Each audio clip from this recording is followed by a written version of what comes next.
안녕하세요. 노영근 교수입니다.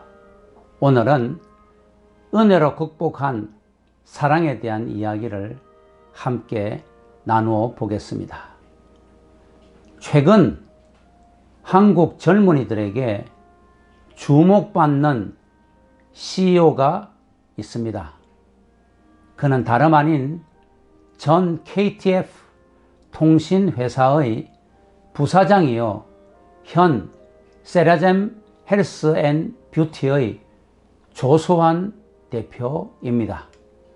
그는 아이디어가 참 많은 사람이에요.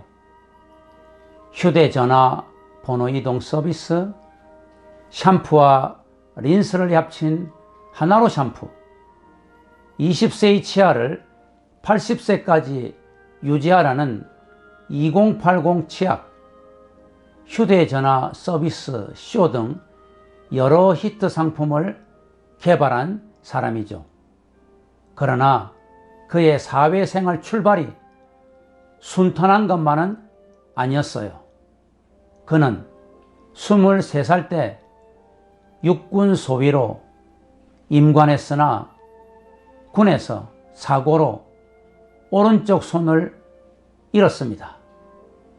왼손 하나로 온갖 역경을 딛고 대한민국 최고의 마케터가 되기까지 많은 역경 극복의 처절함이 있었죠.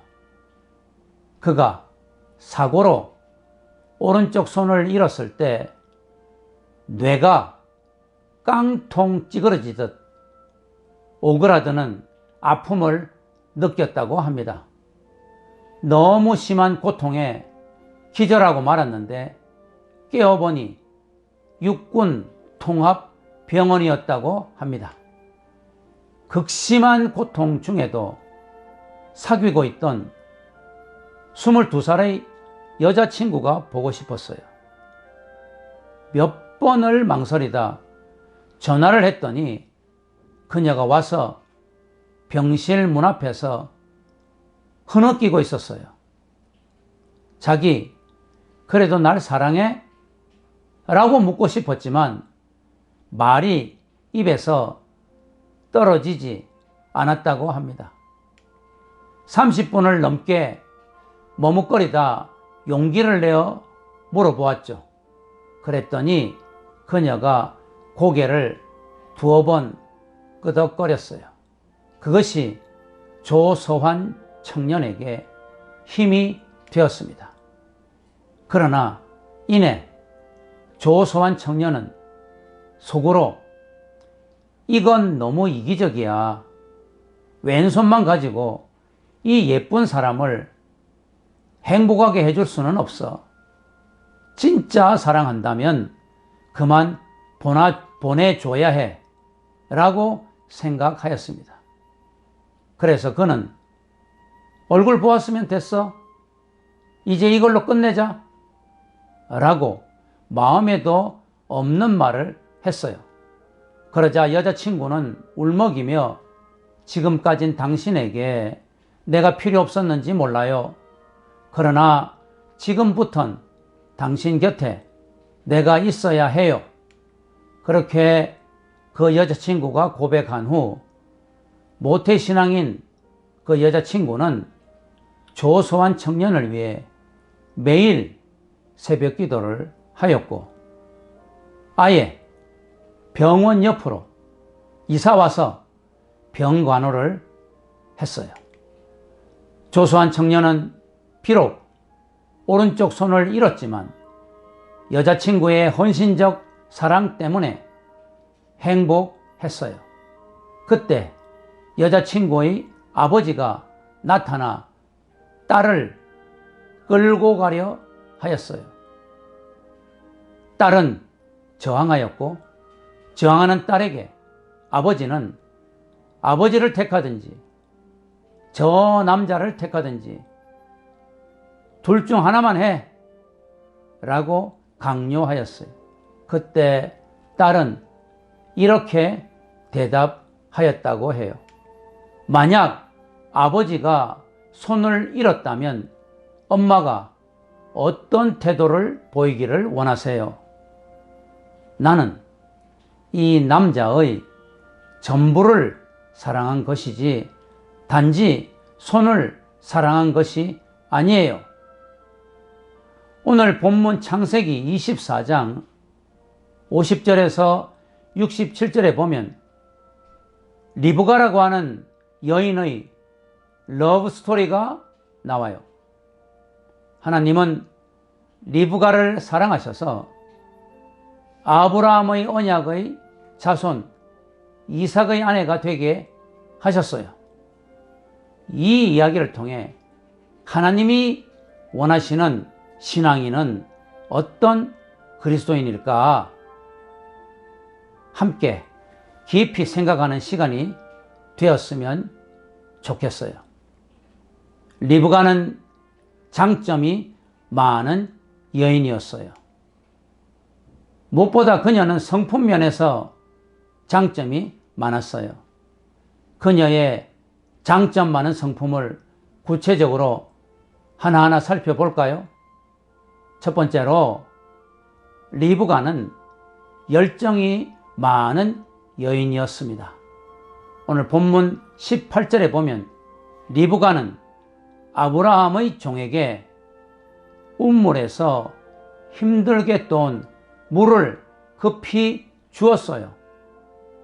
또한 낙타 10필에게 물을 배불리 먹이려고 급히 물동이에 물을 구유에 붓고 다시 길어 운물로 달려갔습니다. 생전 처음 보는 낯선 사람에게 열정적으로 물을 제공하는 아름다운 모습이 나와요. 열정이 많은 사람은 참 보기가 좋아요. 아름답습니다. 무슨 일을 하든지 성과가 크고 열매가 많아요. 그래서 사도 바울은 열심을 품고 주를 섬기라고 하였습니다. 예수님도 미지근한 신앙을 가진 라오디게아 교회 성도들을 싫어하여서 차든지 뜨겁든지 하라. 그렇지 않으면 내 입에서 너를 토하여 버리리라 라고 경고하였어요.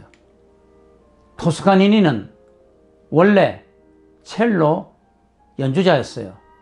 그런데 지독한 근시라 연주 악보가 잘 안 보여 아예 곡 전체를 외워서 연주하는 열정을 보였습니다. 어느 날 지휘자가 사정이 생겨 지휘를 못하게 되었어요. 모든 단원들은 토스카니니에게 지휘를 부탁했어요. 왜냐하면 오직 토스카니니만 그 곡을 다 외워 알기 때문이었어요. 약관 20세 때의 일이에요. 이 일을 계기로 그는 세계적으로 유명한 명지휘자가 되었습니다. 두 번째로 리브가는 배려가 많은 여인이었어요. 그 당시 그곳은 물이 귀한 시절이었고 물이 귀한 장소였습니다. 그러나 리브가는 우물에서 힘들게 길어온 항아리의 물을 아낌없이 아브라함의 종에게 주었을 뿐만 아니라 먼 여행길에 조갈이 났던 아브라함의 종이 물을 마음껏 마시기를 기다렸어요. 더 나아가 낙타들에게도 배불리 물을 마시게 했어요. 리브가는 아브라함의 종이 부탁하기도 전에 먼저 배려하여 10필이나 되는 낙타에게 물을 배불리 마시게 한 것입니다. 뿐만 아니라 아브라함의 종을 위하여 아낌없이 자신의 집을 숙소로 안내한 것이에요. 리브가는 낯선 나그네에 대한 경계심도 없이 주저함 없이 달려가 단번에 자기 집으로 안내하였어요. 이러한 그녀의 배려심이 그녀를 복되게 하였어요. 아브라함의 종은 리브가가 마음에 쏙 들었어요. 얼굴심이 예쁘죠. 열정이 넘치죠. 거기에 배려까지 풍성하니 하나님이 정하신 배필이라고 아브라함의 종은 확신했습니다.